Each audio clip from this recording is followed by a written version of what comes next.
China తైవాన్ని కలిపేసుకుంది. అదేంటి రాత్రికి రాత్రి ఏమైనా యుద్ధం చేసి లాగేసుకుందంటే ఏం లేదు. కానీ తైవాన్ దగ్గర ఒక పక్కన నాటకాలు ఆడుతూనే ఉంది.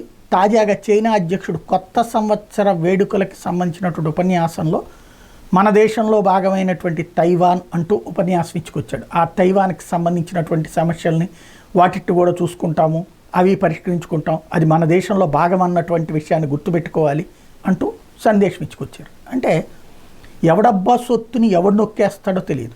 తైవాన్లో నుంచి విడిపడ్డటువంటి ప్రాంతం చైనా, చైనాలో నుంచి తైవాన్ రాల, తైవాన్లో నుంచి చైనా వచ్చింది.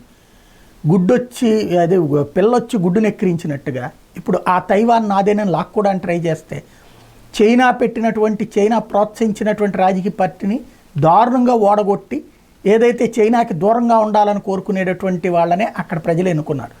దాన్ని బట్టినే అక్కడ ప్రజలు ఎంత అసహ్యంగా ఉన్నారు చైనా పట్ల అన్నది గ్రహించాల్సి ఉంది. అయినా సరే గ్రహింపు లేదు. 24 గంటలు బెదిరిస్తుంటుంది, వేధిస్తుంటుంది. ఇప్పుడు చివరికి నాదేనని మరొకసారి వ్యాఖ్యానిస్తుంటుంది.